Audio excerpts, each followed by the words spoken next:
Today we are looking at Yield Guild Games, a major pioneer in the GameFi space within crypto. And the interesting thing is, if you haven't heard about this project or you haven't really done a deep dive into it before, it's really eye-opening what they're doing.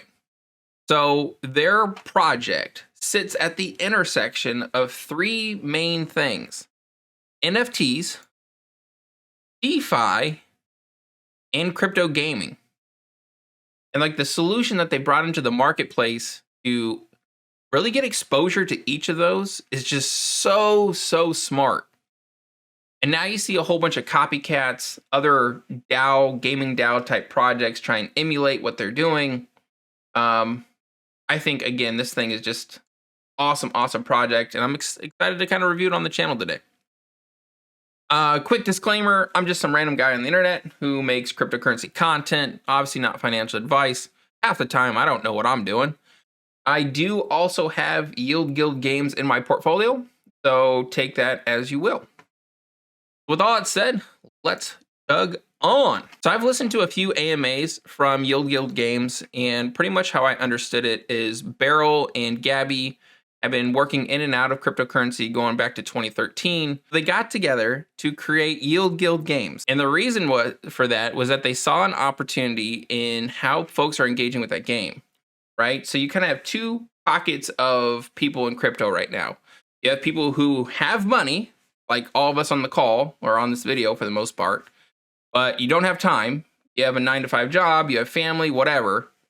And so you can't really dedicate a ton to like grinding in a game, but you have a bunch of cash and you want to put that money to work. And the other part of that is folks who do have a lot of time, typically in, countries that are a little bit poorer, and the Philippines was one of those. So they have a ton of time, but they don't have a lot of money. So when Axie Infinity blew up, you had the situation where, to get a floor level Axie was $250, $350. So the people who would actually use those and grind and play and breed and all those things were kind of locked out from getting access to the NFT assets. So anyway, circling it all back, Gabby, Beryl, and their team came together and said, hey, what if we, as a project, go out and we purchase NFT assets, and then we allow community members to go ahead and use those for free, doesn't cost them anything, to begin earning yield. And then we take a little sliver off the top. So that's kind of what they're doing. I have this pulled up here, just some early investors. We have to do our shout out to Miko over at Gumi Cryptos. We had him on the channel a couple weeks ago. It's been like the highlight of my year in terms of cryptocurrency by far. The guy was so smart, it was kind of intimidating. And then they were also backed by Animica Brands, Delphi Digital, and a whole bunch of other projects. Now, when we look at games that are actually supported within their ecosystem, right now you have Axie Infinity, is probably the most name brand one. Illuvium, I keep hearing about Illuvium about to blow up. The token price right now is pretty high, which is, I think, a little disheartening to folks looking to get after it. But Illuvium is a project they're involved in, as well as Star Atlas and the Sandbox. So hopefully you guys can see this okay. I know it's kind of like a lot of text, but I'm going to try and break it down for you in a way that makes sense, okay? So the primary value capture, okay, this is how the token appreciates in value. The primary way that happens is that they go out and they buy those NFT assets. That could be players like the little Axies. That could be things that enhance or skill them up or make them more powerful, like wearables or whatever. It could even be land, where the overall Yield Guild Games DAO is earning a percentage of revenue anytime a transaction happens on that plot of land that they own.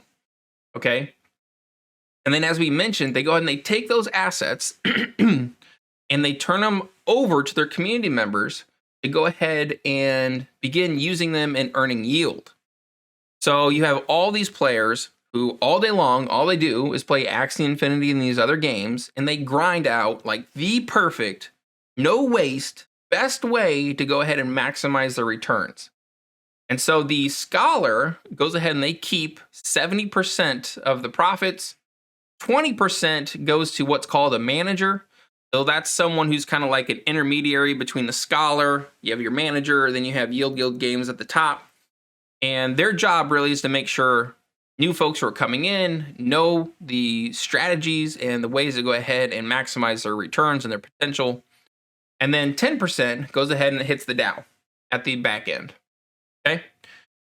In addition to that, for certain games, they're going out and they're creating sub DAOs. Okay, so you have Yield Games as a DAO. It's a bubble over here, right? And they're doing their whole thing. They're making money. Then you have sub DAOs that are connected to them, right? There's like a revenue share happening that are specific to individual games. So like I pulled up one here for Splinterlands, and they have their own token for their DAO, which will be released as YGG SPL. Okay. And so the value there is they're really able to niche down into these games and have folks who know that game like the back of their hand. They're able to govern the assets that they've purchased for that game. They're able to more quickly onboard players to use it and take advantage of scholarships and earning yield off of that. So it's pretty darn smart. Pretty darn smart. Now, I think we kind of covered this already, but they do also go ahead and they use the assets that they have, and sometimes they stake them to earn yield, which is going back to the DAO. Again, they kind of allow their players to use those assets and earn a percentage of income off of that as well. And then all those sub DAOs that they create are also funneling a percentage of their revenue back up to the main YGG token. And I'll link all this stuff in the description of the video too, because this is 32 pages long of a white paper, but I just kind of want to hit the highlights for you. What we got? Nico, yeah, them cool kids, yes sir. All right, token usage. Let's talk about what you actually do with the token, right? And is it likely to increase in value or decrease in value? So you use the YGG token to go ahead and have access to overall operations of the protocol. You can also go ahead and use it for specific activities. So let's say that you have YGG tokens. You can stake it into a vault that is specific for, let's say, Axie Infinity breeding. And so, like from your ROI, trying to figure out the best possible yield, maybe you felt that breeding is where it's at. And so you can go ahead, you could take your YGG tokens and through the YGG DApp, go ahead and stake it into that pool and earn a percentage of the proceeds back. In addition to that, by being a token holder, you get access to exclusive content like token drops. Obviously, it's a DAO, so you can also participate in voting in the direction of the protocol. And I think the last thing here too is the YGG token is what's used to pay for services. So they've mentioned, and I haven't been able to figure out if this is actually live just yet, but even if you and I have Axie Infinities, we'll be able to use the YGG NFT marketplace to go ahead and allow scholars to use our assets in like a secure fashion, right? Where you don't have to worry about losing your NFT. And the token that would be used in that whole ecosystem is going to be YGG. You guys with me so far? I know it's a lot. I know it's a lot. So again, how are they creating value? So they have all these assets in their treasury. They have the characters, the power-ups, the land. They're turning around. They're giving it to like the top 1% of gamers in all of crypto gaming to maximize the amount of yield that they can earn. And then they're taking a little piece off of the top. They also have virtual assets, which, I mean, depending on the game that they invest in, and it sounds like they have a very, very high due diligence process when they look at these, are likely to appreciate in value. They also earn APY when they go ahead and they use those assets or stake those assets. And then, of course, there's rewards generated from sponsorships, subscription fees, merchandise sales, and kind of all those other ancillary pieces. So, yeah, a lot. All right, so let's look at some of the tokenomics. So they have 1 billion tokens, and right now it's showing only about 11% is currently in circulation. Fun fact, and you guys are going to kick yourselves because I kicked myself. When this thing went ahead and it listed in their ICO, one YGG token was 50 cents. And if you look at the price right now, it's a whopping 291.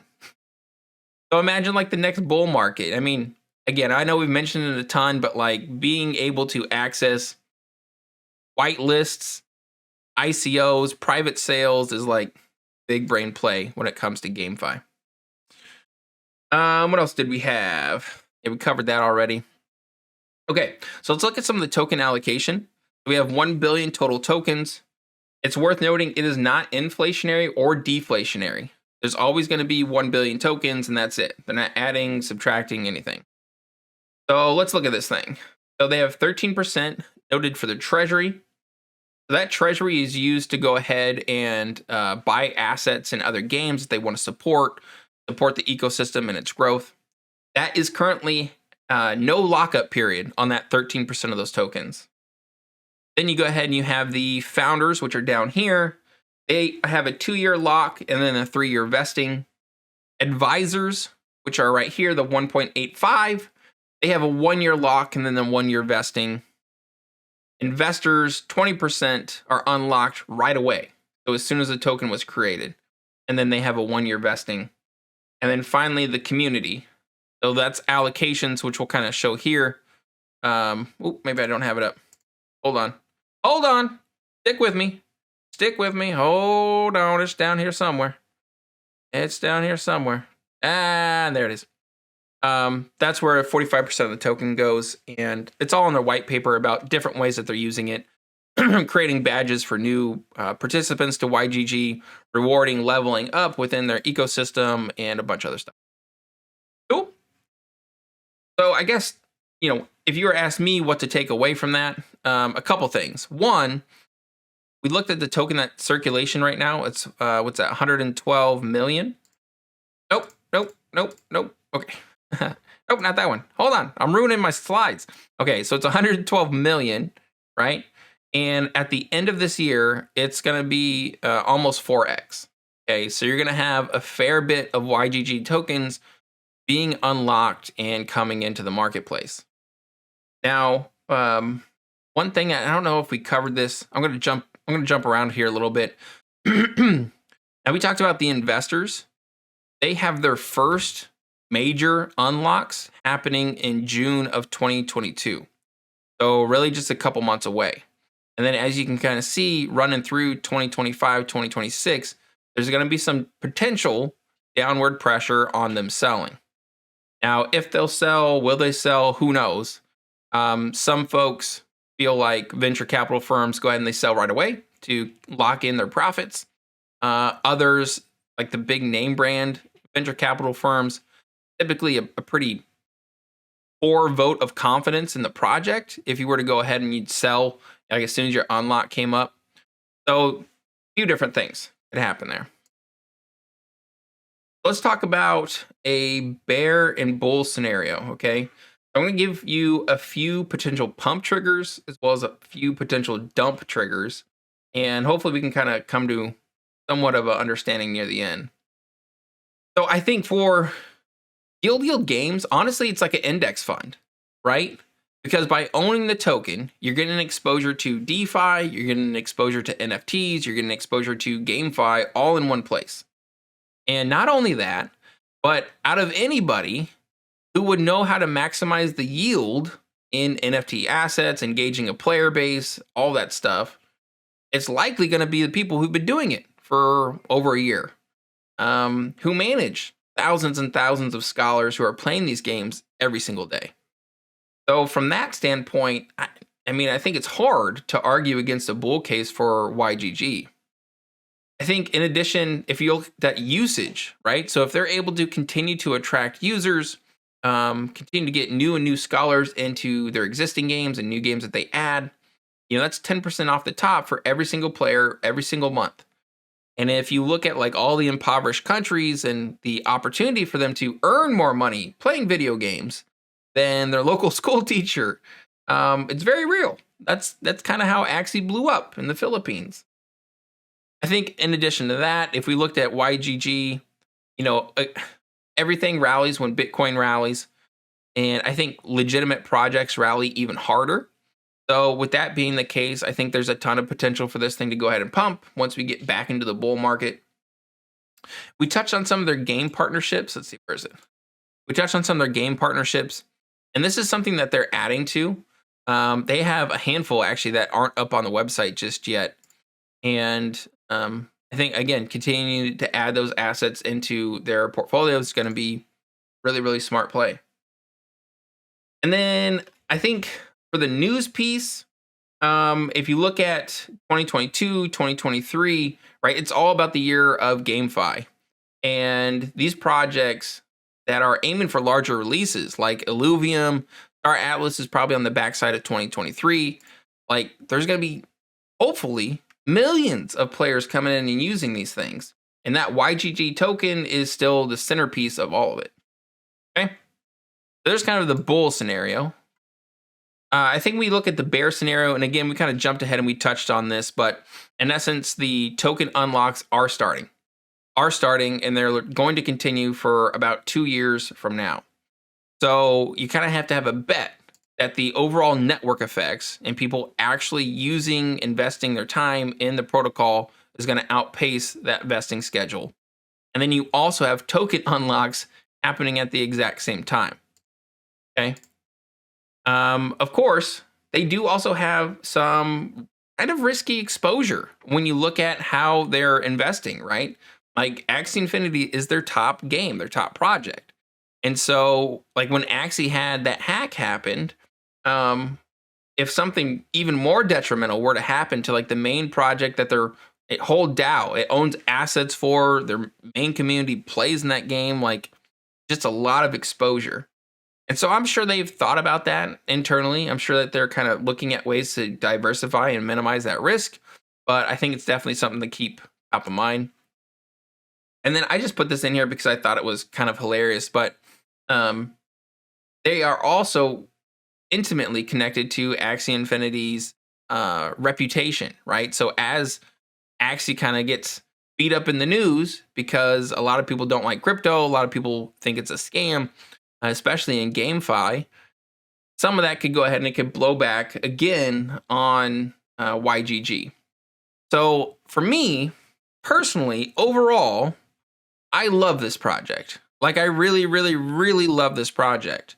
Not only is it part of my GameFi portfolio already, but I think the ability to get exposure into the marketplace and put that in the hands of people who know how to manage those probably better than most anybody else in crypto is just like a big brain play. I I guess I have it in my GameFi portfolio right now. And honestly, if I could go back, I would probably buy more and then actually participate in using the dApp versus just holding those tokens on a centralized exchange. I think too, there's probably something to be said about buying the NFT assets and starting to use scholars, right? Like, I mean, I don't want to dive too deep into my portfolio, but at one point we were around $60,000. And if we were to go ahead and take that and purchase these NFTs and put them in the hands of scholars, like that's a lot of passive yield for someone like me. It doesn't have a lot of time to actually play the game, right?